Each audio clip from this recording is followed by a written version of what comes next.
ఇదే అధ్యాయంలో 66వ వచనం చూద్దాం.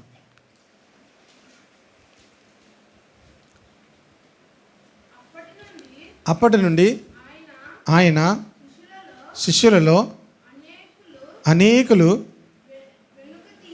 వెనుక తీసి మరి ఎన్నడను ఆయనను వెంబడింపలేదు. మొదటి వచనం ఏం చదివాం? చాలు. అనేకులు ప్రభువుని ఏం చేశారట? వెంబడించారు. ఎందుకు వెంబడించారు? రోగుల పట్ల ఆయన చేసినటువంటి సూచక్రియలను చూచి బహుజనులు ఆయనను వెంబడించారు. ఇప్పుడు 66వ వచనంకి వచ్చేసరికి అప్పటి నుండి ఆయన శిష్యుల్లో అనేకులు వెనుక తీసి మరి ఎన్నడను ఆయనను, చాలామంది వెంబడించారు, చాలామంది. అధ్యాయం చివరికి వచ్చేసరికి ఏమైంది? అందరూ వెనక్కి వెళ్ళిపోయారు. ఎంతమంది ఉన్నారంటే చూడండి, 67వ వచనం చూడండి. కాబట్టి యేసు మీరు కూడా వెళ్ళిపోవాలని ఉన్నారా అని ఎంతమంది ఉన్నారు? ఇప్పుడు యేసు ప్రభు దగ్గర ఎంతమంది ఉన్నారు? 12 మంది ఉన్నారు. అందరూ ఏమయ్యారు? వెళ్ళిపోయారు. ఎంతో జన సమూహాలు యేసుప్రభుని వెంబడించేవి. ఎన్నో జన సమూహాలు యేసుప్రభుని వెంబడించేవి. ఎందుకు వెంబడించేవి? రోగుల పట్ల ఆయన చేసిన సూచక్రియలు చూసి. మరి ఎందుకు ఆగిపోయారు వీళ్ళందరూ? జస్ట్ 1-2 వచనాలు చూపించి మరలా మీకు చెప్తాను. చూడండి, మరలా 6వ అధ్యాయంలోనే 3వ వచనం చూద్దాం. యేసు కొండ ఎక్కి అక్కడ తన శిష్యులతో కూడా కూర్చుండెను. అప్పుడు పస్కాను యూదుల పండుగ సమీపించెను.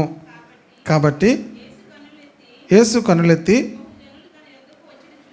బహుజనులు తన యొద్దకు వచ్చుట చూచి వీరు భుజించుటకు ఎక్కడి నుండి రొట్టెలు కొని తెత్తుమని ఫిలిప్పును అడిగిన గాని ఏమి చేయనయుండెనో తానే ఎరిగి ఉండి అతన్ని పరీక్షించుటకు అలాగడిగాను. యేసు ప్రభు వారు ఆ రోగులను స్వస్థపరచడం అన్నీ చూసిన వారు అనేక వేల మంది యేసు ప్రభుని వెంబడిస్తున్నారు. ఆ ప్రభుతో ఉన్నటువంటి కొంతమందికి తినడానికి ఆహారం ఏమీ లేకపోవడాన్ని బట్టి ప్రభు ఏమన్నారంటే వీరికి ఆహారము పెట్టాలి అని చెప్పినప్పుడు వీరు భుజించుటకు ఎక్కడి నుండి రొట్టెలు కొని తెప్పించమని ఫిలిప్పుని అడిగితే ఫిలిప్పు యేసు ఆయన ఏం చేయనుండెనో తాను ఎరిగి ఉండి అతను పరీక్షించుటకు అలాగ అడిగాను. అందుకు ఫిలిప్పు వారిలో ప్రతివాడు కొంచెం కొంచెం పుచ్చుకున్నట్టుకైనను 200 దేనారముల రొట్టెలు చాలవని ఆయనతో చెప్పాను. నేను ఈ వాక్యం చదువుతున్నప్పుడు ఒక మాట, బైబిల్ చదువుతున్నప్పుడు కొన్ని మాటలు మనం చిన్న చిన్న మాటలే కానీ జనరల్గా అలా తీసుకోం. యేసు ప్రభు వాళ్ళకి ఆహారం పెడదామంటే ఫిలిప్ ఏమంటున్నాడు? కొంచెం కొంచెం పెట్టడానికైనా ఎంత కావాలట? 200 దేనారములు కావాలి. దేనారం అంటే ఎంత? ₹1. 200 దేనారములు అంటే ₹100. అప్పట్లో ఒక రోజు కూలి ఒక దేనారం. రోజు కూలి ఎంత? దేనారం. అంటే ఇది ఎన్ని నెలల జీతం అమ్మా? 3 నెలల 10 రోజుల జీతం. అంతేనా? 3 నెలల 10 రోజుల జీతం. అంటే అంతమందికి ఆహారం పడ్డా. మీరు ₹10 అంటే సింపుల్గా అనుకుంటారని చెప్తున్నా. ఆ లెక్కల్లో వేసుకోవాలి. ఇప్పుడు దేవుని బిడ్డలారా, ఇప్పుడు వీళ్ళందరికీ కొంచెం కొంచెం పెట్టాలన్నా కూడా అంత డబ్బులు అవసరం అన్నాడు. కనుక మరలా చెప్తూ ఆ శిష్యుల్లో ఒకడు అనగా సీమోను పేతురు సహోదరుడు ఆంద్రేయ ఇక్కడ ఉన్న ఒక చిన్నవాని యొద్ద 5 యవల రొట్టెలు 2 చిన్న చేపలు ఉన్నవి, కానీ ఇది ఇంతమందికి ఇవి ఏమాత్రమని ఆయనతో అనగా. మనం చాలాసార్లు కిందకి వెళ్ళకముందు ఇది చెప్పి నేను వెళ్ళాలని ఆశపడుతున్నాను. మనం చాలాసార్లు నేను ఎంతటోని అని మాట అంటాం, నా దగ్గర ఎంత ఉంది అని అంటాం. సాధారణంగా ఏమంటాం? నేను ఎంతటోని అని అంటాం, నా శక్తి ఎంతది అంటాం. తర్వాత ఏమంటాం? నా దగ్గర ఏముంది, ఈ మాత్రమే ఉంది. ప్రభువుకు మనము మన హృదయపూర్వకంగా మన మన మన దగ్గర ఉన్నదాన్ని ఆయన చేతుల్లో పెడితే అది ఎంతమందికైనా ఆశీర్వాదకరంగా చేయగలడు. అలాగే మన దగ్గర ఉన్నది కొంచెం జ్ఞానమైనా, కొంచెం శక్తి అయినా దానిని ఎంతోమందికి దీవెనకరంగా ఆయన చేయగలుగుతాడు. హల్లెలూయా. కనుక మనకున్నటువంటి శక్తి మీద ఆయన ఆధారపడడు. మనకున్నటువంటి శక్తి మీద ఆయనకు మనల్ని మనం సమర్పించుకోవడం కొరకు ఆయన చూస్తాడు. ఇప్పుడు 5 రొట్టెలు 2 చేపలు ఎంతమందికి సరిపోతాయి? గట్టిగా తినేవాళ్ళు ఒకరికి కూడా చాలు. ఒకవేళ తింటే ఒకరికి సరిపోతాయి. 5 రొట్టెలు 2 చేపలు మామూలుగా వాళ్ళకి సరిపోతాయి, గట్టిగా తినే వాళ్ళకి. కానీ ప్రభువు చేతిలోకి వస్తే ఏమైంది? అది అనేక వేల మందికి ఆహారంగా మారింది. హల్లెలూయా. కనుక ప్రభువు చేతిలో ఏదైతే ఉంటుందో మన జీవితాలు కానీ, మనకున్నది కానీ ప్రభువు చేతిలో ఉంటే అది అనేక వేల మందికి ఆశీర్వాదకరంగా ఉంటుంది. మీ చేతిలో ఉంటే మీకే సరిపోతుంది. అర్థమైందా? మీ చేతిలో ఉంటే మీకే సరిపోద్ది. ఇంకా సరిపోద్దని కూడా చెప్పలేము, చాలదు కూడా. మీకే చాలదు. ప్రభు చేతిలో ఉంటే ఇంకా మిగులుతుంది. హల్లెలూయా. దాని అర్థము మన జీవితాల మీద ప్రభు యొక్క అధికారం ఉండాలి. మన జీవితాల మీద ఏముండాలి? ప్రభు యొక్క అధికారం ఉండాలి. అంటే ఆయన యొక్క ఇష్టపూర్వకంగా మన జీవితాలను నడిపించగలిగినట్లుగా ఆయనకి సమర్పించుకోవాలి. ఆయనకి ఇష్టపూర్వకంగా మన జీవితాలను ఆయన నడిపించుకునేటట్లుగా మనం ఆయన అధికారంను అప్పగించుకోవాలి, ఆయనకు అప్పగించుకోవాలి. అవి తీసుకొచ్చి ప్రభు చేతుల్లో పెట్టారు. ఇక్కడ ఏమున్నాయి? 5 రొట్టెలను 2 చిన్న, పెద్ద చేపలు కూడా కాదట, 2 చిన్న చేపలను కానీ ఇంతమందికి ఇవి ఏమాత్రమని ఆయనతో అనగా, యేసు జనులను కూర్చుండబెట్టుడని చెప్పాను. ఆ చోట చాలా పచ్చిగా ఉండేను కనుక లెక్కకి ఇంచుమించు 5,000 మంది పురుషులు కూర్చుండేవి. పురుషులు ఎంతమంది ఉన్నారు? 5,000 మంది. స్త్రీలు 5,000 మంది ఎందుకుంటారు? ఇప్పుడు ఇక్కడ లెక్కండి. 1 2 3 4 5 ఉన్నాం. మీరు ఎంతమంది ఉన్నారు? 6 10 12 మంది ఉన్నారు. మీరు యేసుప్రభు శిష్యుల్లాగా ఉన్నారు. మీరు కరెక్ట్గా. స్త్రీలు ఎంతమంది ఉన్నారు? 11 అంటే 12 13 సిస్టర్ ఒకరు ఉన్నారు కదా, లిడియా సిస్టర్. చూడండి, ఎక్కడైనా సరే క్వాంటిటీ ఆడవాళ్ళు ఎక్కడైనా ఎక్కువ ఉంటారు. ఖచ్చితంగా పురుషులు అక్కడ 5,000 మంది ఉన్నారంటే స్త్రీలు ఎంతమంది ఉంటారు? 15,000 మంది ఉండి ఉంటారు. అర్థమైందా? కనీసం 10 గ్యారంటీ. ఎందుకంటే చాలామంది పురుషులు రారు కదా, వాళ్ళకి టైం ఉండదు. వాళ్ళకి ఏముండదు? టైం ఉండదు. స్త్రీలకు వంటలు చేసి, బట్టలు ఉతికి, మళ్ళీ వాళ్ళకి అంట్లు కడిగి అన్నీ చేసి వాళ్ళకి టైం ఉంటుంది.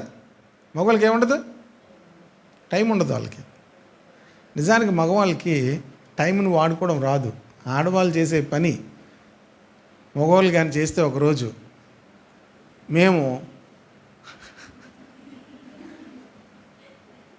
ఒకరోజైనా మీరు స్త్రీలు ఖచ్చితంగా చూడండి, ఆనకలు ఒక్కరోజైనా ఆడవాళ్ళు చేసే పని మగవాళ్ళు సంవత్సరంలో స్త్రీల డే ఉందా, ఉమెన్స్ డే ఉందా? ఆ రోజైనా కనీసం చేస్తే ఫుల్ డే చేయాలి. ఏదో వంట కాదు, ఫుల్ డే చేస్తే అప్పుడు కానీ స్త్రీలు చేసే పని పురుషులకి అర్థం కాదు. మీరు చేయనవరు, మిమ్మల్ని మీరే వాళ్ళని పాడు చేస్తారు. యాక్చువల్గా వాళ్ళు చేసేవాళ్ళే. స్త్రీలు ఏం చేస్తారు? వాళ్ళని ముట్టుకోకూడదు, మేమే తీయాలి అని చెప్పి వాళ్ళు తినవరు. ఇంకా తర్వాత ఏం చేస్తారని మంచం మీదే తింటారు, మంచం మీదే చేయి కడుక్కుంటారు, చేయిలు కూడా కడిగిచ్చేస్తారు మంచాల మీద. ఇంక ఇది అలాగా అలవాటు అయిన తర్వాత చెయ్యకపోతే ఇప్పుడు కోపం అవుతుంటారు. అర్థమవుతుంది కదా? సరే, ఇప్పుడు ఎందుకు వచ్చింది కానీ అది ఈ సందర్భం వేరు. సాధారణంగా స్త్రీలు ఎక్కువ మంది దేవుని ప్రేమించేవారుగా ఉంటారు. హల్లెలూయా. కానీ ఇక్కడ పురుషుల గురించే ఎందుకు మాట్లాడిందంటే బైబిల్లో ఎక్కువగా ఆ పురుషుల గురించి చాలా సందర్భాల్లో ఆ భాష పురుషుల గురించి వాడేవారు. ఓకేనా? ఇంచుమించు 5,000 మంది పురుషులు ఉన్నారు. వాళ్ళందరినీ కూర్చోబెట్టారు. యేసు ఆ రొట్టెలను పట్టుకొని కృతజ్ఞతాస్తుతులు చెల్లించి కూర్చున్న వారికి వడ్డించాను. ఇది చాలాసార్లు మనం అందరూ వినుంటాం కదా. మరి ఎందుకు నేను చెప్తున్నాను? అందులో ప్రాముఖ్యమైన మంచి మాట చెప్తాను, నాకు నచ్చిన మాట. అలాగూ చేపలను కూడా వారికి ఇష్టమైనంత మట్టుకు వడ్డించాను. ఫిలిప్ ఏమన్నాడు? వీళ్ళందరికీ ఎంత పెడదాం అనుకున్నాడు? కొంచెం కొంచెం పెడదాం అనుకున్నాడు. మన దగ్గర ఉన్న దాంతో మనం ఆలోచిస్తే కొంచెం కొంచెమే అనుకుంటాం. దేవుని చేతిలోనికి వెళ్తే అక్కడ ఏముందట? వారికి ఇష్టమైనంత. ఆ మాట నాకు భలే నచ్చింది. మనం ఏమనుకుంటాం? కొంచెం కొంచెం అనుకుంటాం. ప్రతిదానికి ఏమనుకుంటాం?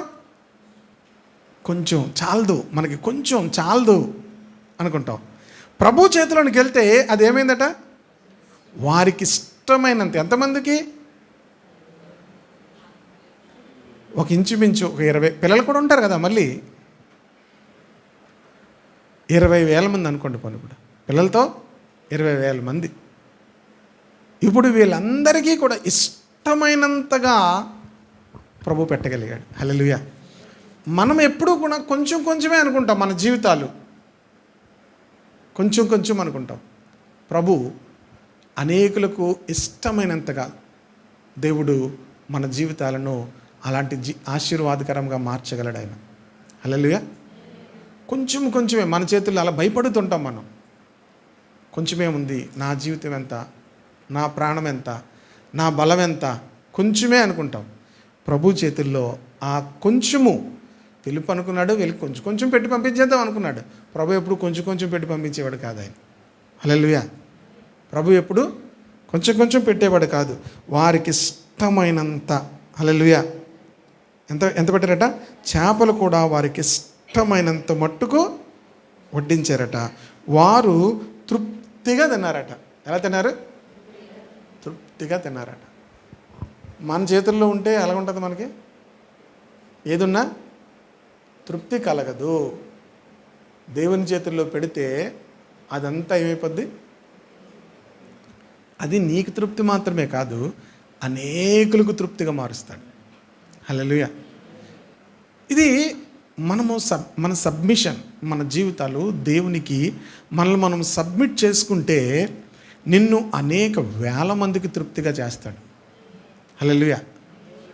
నీకే కొంచెం కొంచెం అనుకునేటువంటి పరిస్థితుల నుంచి మనకి ఈ ఉదాహరణ చెప్తున్నాడు. మొన్న ఏలియా గురించి చెప్పుకున్నాం కదా. ఏలియా దగ్గరికి వచ్చేసరికి ఆ విధవరాలు ఏమంటుంది?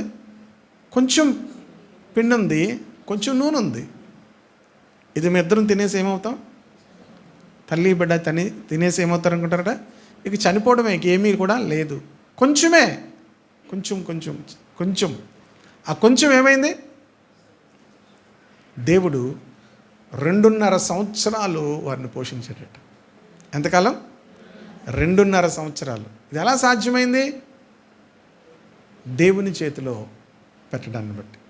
దేవుని చేతిలో ఉన్నది దేవుని బిడ్డలారా, అంటే దేవుని యొక్క అధికారం కింద ఉన్నది.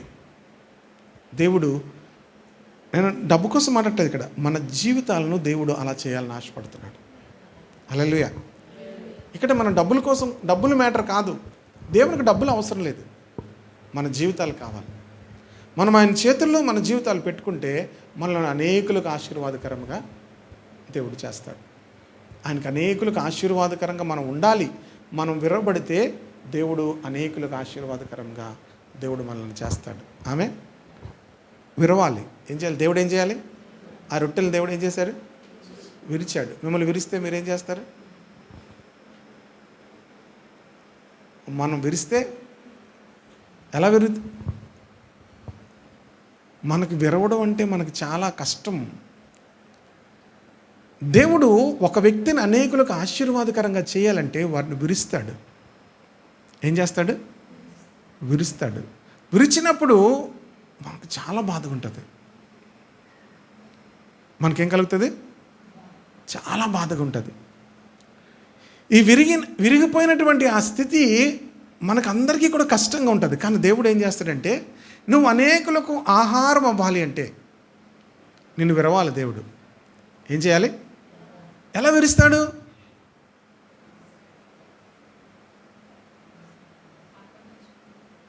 అది ఎలా విరుస్తాడు? సింపుల్గా మీకు అర్థం అవ్వాలంటే, యేసేపును దేవుడు ఏం చేశాడు? విరిచాడు. ఎక్కడి నుంచి విరిచాడు? తన అన్నదమ్ముల దగ్గర నుంచి తన జీవితాన్ని, తన యొక్క జీవితంలో విరవడం అనేది తన జీవితంలో చిన్నప్పటి నుంచి అలవాటైపోయింది. మనకి ఈ విరుచుట అనేటువంటి అనుభవం మన జీవితాల్లో ఎదురవుతున్నప్పుడు మీరు కంగారు పడద్దు. దేవుడే అలౌ చేస్తున్నాడు. ఎవరి ద్వారా అలౌ చేస్తున్నాడు? మీరు అనుకుంటారు, ఎవరో విరిస్తే పర్లేదండి, ఇంట్లో వాళ్ళే విరిస్తే ఎలా తట్టుకుంటాం అంటారు మీరు. యేసేపుని ఎవరు విరిచారు? కనుక ప్రభువు మన అందరి జీవితాలను కూడా విరుస్తాడు. ఆయన చేతుల్లో పెడితే ఏం చేస్తాడు? ఆయన చేతుల్లోకి ఎప్పుడైతే వెళ్తామో ప్రభు మనల్ని విరవడం ప్రారంభిస్తాడు. మీకు కంగారు అవుతుంటుంది, ఇదేంటిది, నేను ప్రభువుకు దగ్గరగా ఉంటే నాకు ఇలాంటి పరిస్థితులు వస్తున్నాయి. ప్రభులో లేక మునుపు చాలా సమృద్ధిగా ఉండేది, నాకు చాలా సమృద్ధిగా ఉండేది, చాలా డబ్బులు ఉండేవి నా దగ్గర. ప్రభులోనికి వచ్చిన తర్వాత డబ్బులు పోయాయి. ప్రభులోనికి వచ్చిన తర్వాత అన్నీ పోయాయి. ఏమయ్యాయి? అన్నీ పోయాయి. ఒకవేళ ఆలోచిస్తే ఏంటి ఇలా జరుగుతుంది? ఎందుకు ఇలా జరుగుతుంది? దేవునిలోనికి వచ్చిన తర్వాత ఎందుకు ఇలా జరుగుతుంది? కానీ ఎప్పుడైతే ప్రభు దగ్గరికి మనం వస్తామో ప్రభు మనల్ని ఏం చేస్తాడు? విరవడం ప్రారంభిస్తాడు. అన్ని విషయాలు ఆర్థికంగా విరుస్తాడు, ఆరోగ్య పరిస్థితులు ఎదురవుతాయి, ఆత్మీయంగా కూడా ఎదురవుతాయి. చూడండి, ఒక పాట పాడారు రాజుబాబు గారు. మొదట్లో నా పాట పాడడానికి ఇష్టపడేవాడిని కాదు, ఆ చరణం పాడడానికి. ఏ పాట అంటే, ఆత్మీయులే నన్ను అవమానించగా, అన్యులే నన్ను అపహసించగా, అండ నీవైతివయ్యా, నా కొండ నీవే యేసయ్యా, అండ నీవైతివయ్యా, నా కొండ నీవే యేసయ్యా, యేసయ్యా, యేసయ్యా, యేసయ్యా, యేసయ్యా, నిన్నే నేనే కొలుతునయ్యా, నీవే నీవేనా, నిన్నే నిన్నే కొలుతునయ్యా, నీవే నీవేనా రాజువయ్యా. కొండలలో లోయలలో అడవులలో, పాడదాం అందరం కూడా. కొండలలో అడవులలో నన్ను గమనించినావా, నన్ను నడిపించినావా, నన్ను గమనించినావా, నన్ను నడిపించినావా. యేసయ్యా, యేసయ్యా, యేసయ్యా, యేసయ్యా, నిన్నే నిన్నే కొలుతునయ్యా, నీవే నీవే రాజువయ్యా, నిన్నే నిన్నే కొలుతునయ్యా, నీవే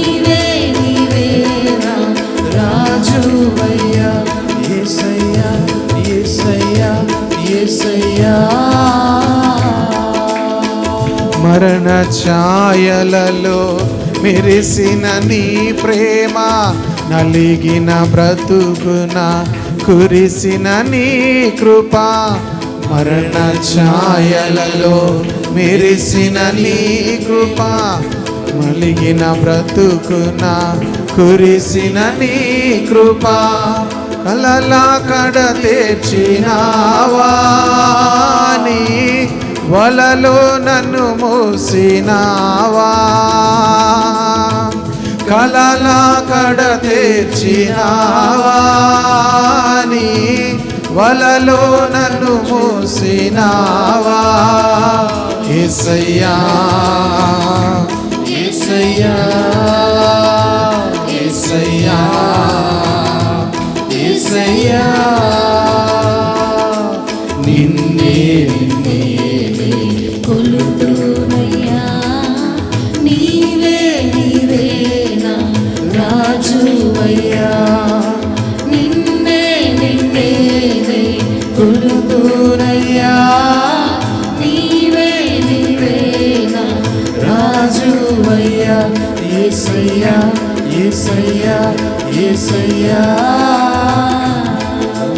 హల్లెలూయా.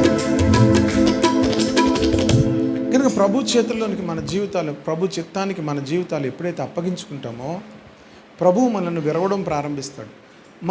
మనల్ని విరుస్తున్నప్పుడు మనం కంగారు పడిపోవాల్సిన అవసరం లేదు. ఎందుకు విరుస్తాడంటే, రొట్టెలాగా ఉంటే ఒకరికి కూడా ఏమవదు, చాలదు. విరిస్తే ఏమైంది, 1000 మందికి ఆహారముగా. దేవుడు మనల్ని 1000 మందికి దీవెనకరంగా చేయాలని ఆశపడతాడు. మన కుటుంబం కోసం మనం ఆలోచిస్తాము, మన వ్యక్తిగత జీవితం కోసం ఆలోచిస్తాము. దేవుడు మనలను అనేకులకు దీవెనకరంగా చేయాలని ఆశపడతాడు. యోసేపు కేవలము తన కుటుంబానికి కాదు, ఐగుప్తు దేశం అంతటికీ కూడా ఆశీర్వాదకరంగా మారాడు. ఇశ్రాయేలీలు అందరికీ కూడా ఆశీర్వాదకరంగా మారాడు. అప్పటికి ఇశ్రాయేలీలు 76 మంది ఉన్నారు. వాళ్ళందరినీ కూడా ఏం చేశాడు, పోషించాడు. ఒక్కడు విరవబడ్డాడు, దేశాలకు ఆశీర్వాదకరంగా మార్చబడ్డాడు. దావీదు ఒక్కడు విరవబడ్డాడు, అనేకులకు ఆశీర్వాదకరంగా మారాడు. ఒక వ్యక్తి విరవబడితే ఇతరులకు ఆశీర్వాదకరంగా మారుతాడు. కనుక ఈ విరవబడుట అనేది ఎక్కడి నుంచి వస్తుందో మనకు తెలియదు. కనుక వీళ్ళు వాళ్ళు అని మనం సనుక్కుంటుంటే దేవుడు నీలో తన పని సంపూర్ణము చేయలేడు. దేవుడు తన పని సంపూర్ణము చేయాలి అంటే, దేవుడు తన పని మన జీవితాల్లో సంపూర్ణము చేయాలంటే, విరిగిపోతున్న పరిస్థితుల్లో కూడా మనము దేవునిని ప్రేమించగలగాలి, దేవునిని స్తుతించగలగాలి. మనుషులతో కూడా మనము అదే విధమైనటువంటి ఏమంటారు దాన్ని, సమాధానమును మనం కలిగి ఉండాలి. ఆ గాడ్లీ క్యారెక్టర్ మనం ఎప్పుడు కూడా అదే రీతిగా మనం కాపాడుకోవాలి. ఎక్కడ కూడా యోసేపుని చూస్తే సొనుక్కున్నట్టుగా కనిపించాడా అంటే ఎక్కడగా సొనుక్కోలేదు. దావీదును చూస్తే ఎక్కడైనా వాళ్ళు సొనుక్కున్నట్టుగా కనబడ్డారంటే ఎక్కడ సొనుక్కున్నట్టుగా కనబడలేదు. గొలియాతును చంపగానే అనుకొని ఉంటాడు, ఈ రోజుతో నా స్థితి ఏమైపోయింది, పరిస్థితి మారిపోయింది అనుకొని ఉంటాడు. కానీ ఆ రోజు నుంచే తనకు ప్రాణభయం ప్రారంభమైంది. ఆ రోజు నుంచి అప్పటి వరకు దావీదుకి శత్రువులు ఇంట్లోనే ఉన్నారు. ఇంట్లో అంటే ఎవరు, తన అన్నయ్యలు. శత్రువులు అంటే పెద్ద పట్టించుకునేవారు కాదు, తండ్రి పట్టించుకోలేదు. ఇప్పుడు శత్రువులు ఎవరైపోయారు, రాజు శత్రువు, ఒక సైన్యము శత్రువు అయిపోయింది దావీదుకు. గొలియాతును చంపడం వల్ల తనకు వచ్చినది లాభం కాదు, ఏమైంది, నష్టమైంది. కానీ దేవుడు తనను విరుస్తున్నాడు. ఆమె మీ జీవితాల్లోనూ కూడా అనేకమైన పరిస్థితులు, ఒత్తిళ్ళు మీ జీవితాల మీద ఉన్నప్పుడు మీరు అనుకోండి, దేవుడు నన్ను ఏం చేస్తున్నాడు, విరుస్తున్నాడు. మీరు ఆయన సంపూర్ణమైన చిత్తానికి అప్పగించుకొని సనుక్కోకూడదు, గొనుక్కోకూడదు, ఎవరి మీద నింద వేయకూడదు. ఎవరి మీద ఏం చేయకూడదు, నింద వేయకూడదు. ఈ నింద వేసే వాళ్ళు ఎప్పటికీ కూడా వాళ్ళు విరవబడరు. వాళ్ళని దేవుడు ఏం చేయలేడు, వాడుకోలేడు. దావీదు సౌలు మీద కూడా నింద వేయలేదు. మనమే కానీ ఉంటే సౌలు మీద ఎన్ని శాపనార్థాలు పెట్టేసుకుని ఉంటామో. మనం అందుకే అలాగే ఉండిపోతాం. దావీదు సౌలుని ముట్టుకోలేదు. ఇంకా దావీదు సౌలుని ఏమన్నాడు తెలుసా? యెహోవా చేత అభిషేకింపబడిన వాడిని మనం ముట్టుకోకూడదు అన్నాడు. మనం ఏం చేయకూడదు అన్నాడు? ముట్టుకోకూడదు అన్నాడు. దావీదులో ఉన్న అత్యున్నతమైన ఆత్మీయ అనుభవం అక్కడ కనిపిస్తుంది. దావీదులో ఉన్నటువంటి అత్యున్నతమైన ఆత్మీయ అనుభవం మనం అక్కడ చూస్తాం. చిన్న వస్త్రము సౌలుది కోసినందుకు బాధపడతాడు. మనం ఒక వ్యక్తిని తిట్టేసినా కూడా మనకేమీ బాధ ఉండదు. మనం ఎలాంటి పరిస్థితులు ఎందుకు మన ఇతరులకు ఉపయోగపడకుండా ఉంటామంటే, మీకు మీరు వండుకోవడం తినడం మీరు ఇతరులకు ఉపయోగపడడం కాదు.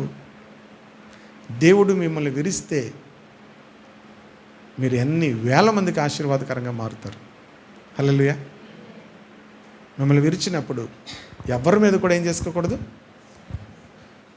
వాళ్ళు కూడా దేవుని బిడ్డలే. సౌలు అభిషేకించబడిన కనబడతాడా మనకి? అన్యాయముగా దావీదుని చంపేయాలనుకుంటున్నాడు. అన్యాయముగా ఏం చేశాడని దావీదుని చంపాలనుకుంటున్నాడు? దావీదు ఏం చేశాడు సౌలుకు? మేలే చేశాడు. ఒక రాజ్యం మీదకి శత్రువు వస్తుంటే ఆ శత్రువుని చంపాడు అంతే. నేనేమి రాజునవుతాను అన్నాడా? నాకు రాజ్యం కావాలన్నాడా? నువ్వే అన్నావు. ఏమని?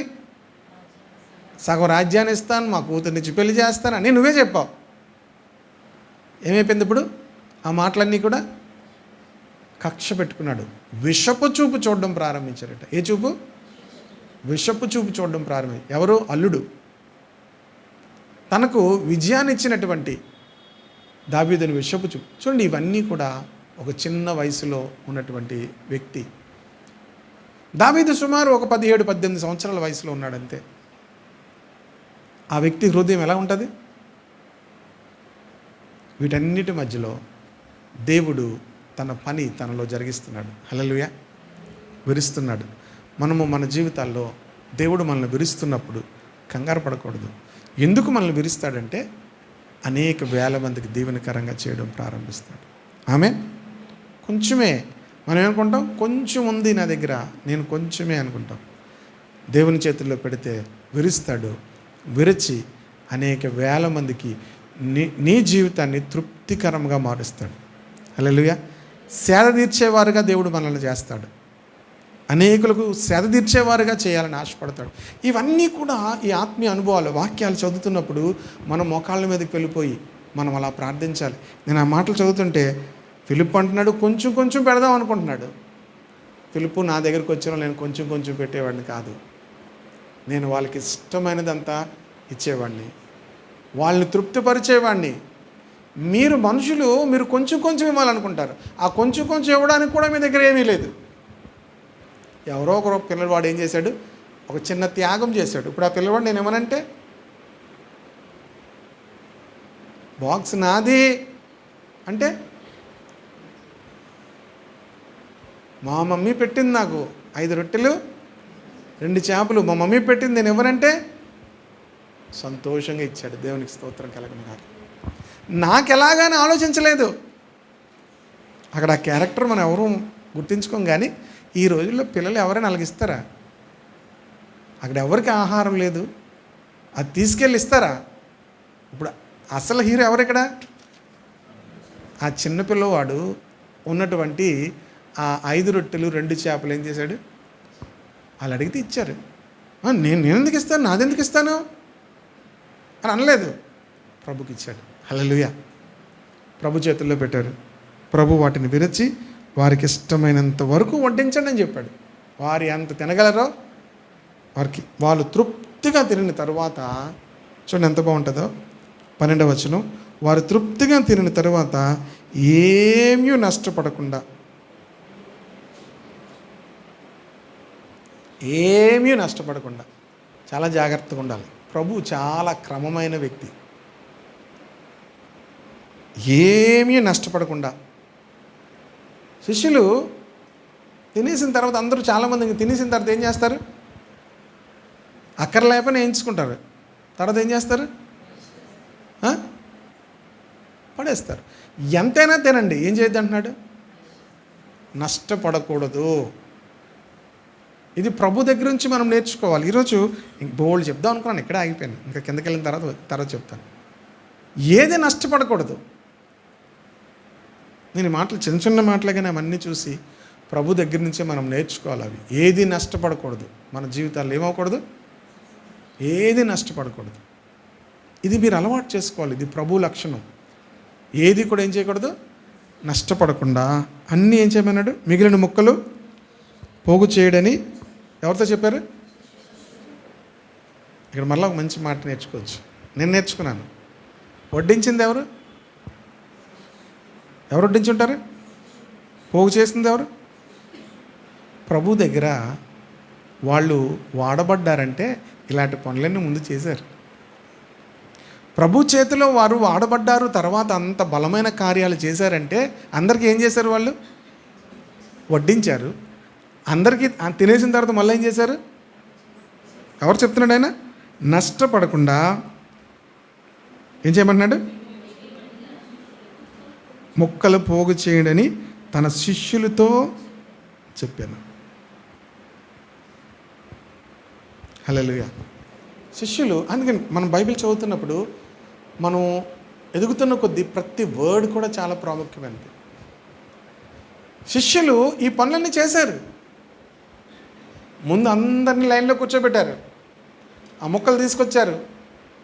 ఎవరి దగ్గర ఉన్నాయో చూసుకొని మొత్తం మీద పట్టుకొని వచ్చారు. ప్రభు చేతుల్లో పెట్టారు.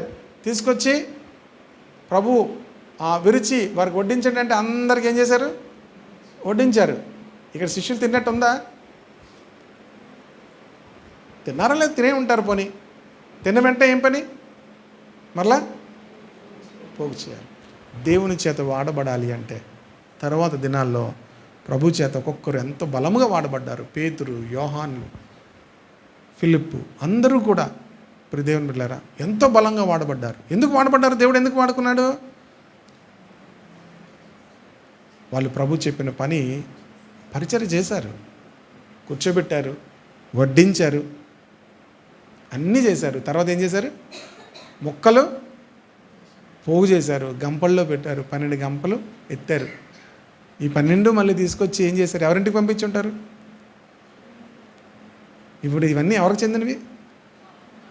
ఆ బాబుకి చెందినవి, ఆ చిన్న అబ్బాయికి చెందినవి.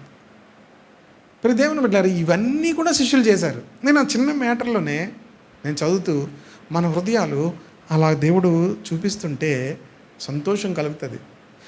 ఒక వ్యక్తి దేవుని చేత వాడబడాలి అంటే ప్రభు యొక్క ఆ యొక్క పనిలో చివరి వరకు కూడా ఎలా ఉన్నారు? ఈ 12 మందే ఉన్నారు. ఈ తిన్నోళ్ళందరూ ఏమైపోయారు? వెళ్ళిపోయారు. తినే వాళ్ళు అందరూ కూడా ఏం చేశారు? ఎక్కడ క్యాటరింగ్ ఎక్కడండి? భలే తెచ్చారండి, చేపలు బాగున్నాయి. ఎక్కడ చేపలు? కోనామా? ఇంకేం చేపలు ఉంటాయి? కొరమేనా, బొచ్చ, శీలావత ఇవన్నీ అడిగి శుభ్రంగా తిని ఏం చేశారు? వాళ్ళు శిష్యులు ఏం చేశారు? ఇన్ని వేల మంది తిన్న తర్వాత మరలా మిగిలినవన్నీ కూడా ఏం చేశారు? ఆ బుట్టలన్నీ కూడా పోగు చేశారు. పోగు చేసి 12 గంపలు వాటిని మరలా పక్కన భద్రం చేశారు. ఈ క్రమమైన పని వాళ్ళు చేశారు కనుక తరువాత దినాల్లో ప్రభు చేత వాళ్ళు ఎంతో బలంగా వాడబడ్డారు. కనుక ప్రభు చేత మనం వాడబడక మునుపు చిన్న చిన్న పనులే మనం చేస్తాం. చిన్న చిన్న పనుల్లోనే దేవుడు చూస్తాడు. ఈ చిన్న చిన్న పనులు మనం చేస్తున్నప్పుడు సొనుక్కోకూడదు, గొనుక్కోకూడదు. ఇప్పుడు వీళ్ళందరూ కూడా ఎంతోమంది తినేసిపోయారు, శుభ్రం తినేసిపోయారు అని ఏం సొనుక్కుంటున్నారా? సొనుక్కోవట్లేదు. ప్రియదేవుని బిడ్డలారా ప్రభు చెప్పాడు, ప్రభు చెప్పిన మాటను వాళ్ళు ఏం చేశారు? చేశారు. ప్రభు నిమిత్తము మనం ఏదైనా చేస్తే, ప్రియదేవుని బిడ్డలారా ప్రభు కొరకు మనం ఏదైనా చేస్తే ప్రభు మనలను మరింతగా అభిషేకించి వాడుకుంటాడు. హల్లెలూయా. ప్రభు పనిలో మనం ఎల్లప్పుడూ కూడా పాలిభాగస్తులు అవ్వడానికి ప్రయత్నం చేయాలి. ప్రభు పనిలో ఎల్లప్పుడూ కూడా ఇవేమీ సువార్త కాదు, వాక్య పరిచర్య కాదు, ప్రార్థనా పరిచర్య కాదు. చాలామంది అనుకున్నట్లుగా వాక్యం చెప్పడం, ప్రార్థన ఇవే పరిచర్య అనుకుంటారు. కాదు, మిగిలినవి చాలా పరిచర్యలు ఉంటాయి. వాటన్నిటిలో కూడా మన సామర్థ్యాన్ని బట్టి మనము దేవుని చేత దేవుని చేతుల్లో మన జీవితాలు పెట్టుకుంటే అన్నిటికీ దేవుడు వాడుకుంటాడు. హల్లెలూయా. అప్పుడు తర్వాత వస్తుంది ఒక సమయము, దేవుడు మనలను ప్రజల ముందుకు తీసుకెళ్ళి తన మహిమను ప్రకటించే వారంగా దేవుడు వాడుకుంటాడు. హల్లెలూయా. ఇంకా బోల్ చెప్పాలి, తర్వాత సమయంలో నేను చెప్తాను. చూడండి, వాళ్ళందరూ కాబట్టి వారు భుజించిన తర్వాత 13వ వచనం, వారి యొద్ద మిగిలిన 5 యవల రొట్టెల ముక్కలు పోగు చేసి 12 గంపలు నింపిరి. ఆ మనుషులు యేసు చేసిన సూచక్రియను చూచి నిజముగా ఈ లోకమునకు రాబోవు ప్రవక్త ఈయనే అని చెప్పుకునేది. మీకు లాస్ట్ వర్స్ కూడా చెప్పాను కదా, చూడండి. ముందు రోగులందరూ కూడా రోగుల పట్ల చేసిన సూచక్రియలను చూసి బోల్డ్ మంది వెంబడించారట. ఇప్పుడు రొట్టెలు తిన్న తర్వాత ఏమంటున్నారు? నిజముగా ఈ లోకమునకు రాబోవు ప్రవక్త ఈయనే అని చెప్పుకున్నారట. లాస్ట్లో ఏం చూసి 66వ వచనంలో అందరూ ఏం చేశారట? ప్రభుని వెనక్కి తీసి ఎన్నడనూ కూడా వెంబడింపలేదు. సూచక్రియలు చేస్తున్నప్పుడు చాలా ఆనందంగా ఉన్నారు. రొట్టెలు చేపలు తిన్న తర్వాత ఏమన్నారు? ఈయన నిజముగా లోకమునకు రావాల్సిన ప్రవక్త ఈయనే అని చెప్పుకున్నారట. తర్వాతకు వచ్చేసరికి ఏం చేశారు? అందరూ కూడా ప్రభుని విడిచిపెట్టి వెళ్ళిపోయారు. ఇప్పుడు దేవుని బిడ్డలారా, అవి చెప్తాను నెక్స్ట్ వీక్ ఎప్పుడైనా కవర్ చేస్తాను. సమయం 9 అయిపోయింది కనుక మన జీవితాల్లో ఈరోజు మనం ఈ ఒక్క పాఠంతో ముగించుకోవచ్చు. నేను చిన్నవాడిని, నా జ్ఞానము చిన్నది, నా శక్తి కొంచెమే, నా జ్ఞానము కొంచెమే, నా దగ్గర ఉన్నది కొంచెమే అని మనం అనుకుంటాం. దేవుని చేతిలో ఉంటే తృప్తికరముగా అనేక వేల మందికి దీవెనకరంగా దేవుడు నేను చేస్తాడు. నువ్వు తృప్తి పొందుతావు, అనేక వేల మందికి దీవెనకరంగా నీ ద్వారా అనేకులు తృప్తి పొందుతారు. ఆమె ఎంతమందికి అలాగ ఉండాలని ఉంటుంది? చేతులు ఎత్తద్దులండి, దేవుని చేతుల్లో పెట్టుకోవాలి. మన ప్రార్థన అలాంటి ప్రార్థనలు చేయాలి. దేవా, నన్ను నీ చేతిలో పెట్టుకుంటున్నాను ప్రభా, నా జీవితాన్ని నీ చేతుల్లో పెడుతున్నాను ప్రభా, నన్ను వాడుకో ప్రభా అని మనం ప్రార్థన చేసుకోవాలి. మనం ప్రార్థన చేస్తున్నామంటే అర్థం ఏంటనుకున్నారు? మనం అలా దేవునికి సమర్పించుకుంటున్నాం. మనం ఒంటరిగా ప్రార్థన చేస్తున్నప్పుడు గుంపులో ప్రార్థన కాదు. గుంపులో ప్రార్థన వేరు, ఒంటరిగా చేసే ప్రార్థన నిజమైన ప్రార్థన. ఒంటరిగా చేస్తున్న ప్రార్థనలో మనం అబద్ధాలు చెప్తామా? చెప్పం. ఎందుకు? మీరు దేవుడే ఉంటారు. యథార్థంగానే మనం చేస్తాం. కనుక గుంపులో చేసేటప్పుడు చాలా మనం అబద్ధాలు మాట్లాడేస్తాం. గుంపులో చేసేటప్పుడు ఏం చేస్తాం? అబద్ధాలు ప్రార్థన చేసేస్తాం.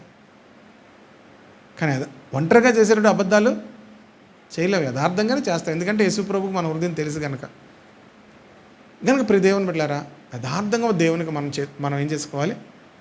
అప్పగించుకోవాలి. మన ప్రార్థనలో, ప్రభా నన్ను నేను నీ చేతులకు అప్పగించుకుంటున్నాను, నన్ను ఏం చేయమన్నా?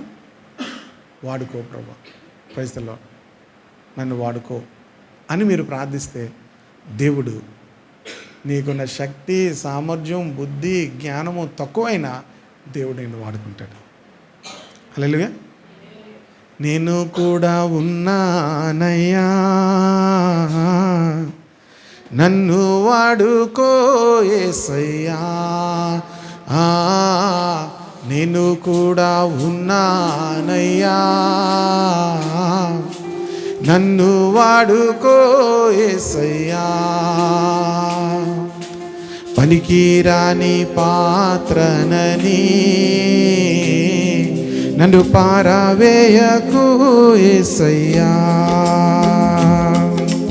నేను కూడా ఉన్నానయ్యా, నన్ను వాడుకో, పనికిరాని పాత్రనని నాకు యేసయ్యా, జ్ఞానమేమీ లేదు గాని నీ సేవ చేయనయ్యా, జ్ఞానమేమీ లేదు గాని సేవ చేయ ఆశ ఉన్నది. నీవే నా జ్ఞానమణి, నీవే నా జ్ఞానమణి, నీ సేవ చేయవచ్చినానయ్యా. నేను కూడా ఉన్నానయ్యా, నన్ను వాడుకో యేసయ్యా. నేను కూడా ఉన్నానయ్యా, నన్ను వాడుకో యేసయ్యా. ఘనతలొద్దు, మెప్పులొద్దు, ధనము నాకు వద్దే వద్దు. ఘనతలొద్దు, మెప్పులొద్దు, ధనము నాకు వద్దే వద్దు. నీవే నాకు ఉంటే చాలు, నీవే నాకు ఉంటే చాలు. నా బ్రతుకులో నా ఎంతో మేలు, నా బ్రతుకులో నా ఎంతో మేలు. నేను కూడా ఉన్నానయ్యా, నన్ను వాడుకో యేసయ్యా. నేను కూడా ఉన్నానయ్యా, నన్ను వాడుకో యేసయ్యా. పనికి రాని పాత్రనని నన్ను పారవేయకు యేసయ్యా. ఆశతో పాడదాం ఈ పాట. పనికి రాని పాత్రనని నన్ను పారవేయకు యేసయ్యా. నేను కూడా ఉన్నానయ్యా, నన్ను వాడుకో యేసయ్యా. నేను కూడా ఉన్నానయ్యా, నన్ను వాడుకో యేసయ్యా.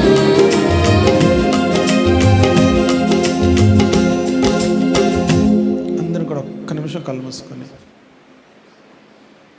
నీ శక్తి, నీ బలము, నీ ధనము కూడా కొంచెమే ఉండొచ్చు. దేవునికి ఇవేం అవసరం లేదు.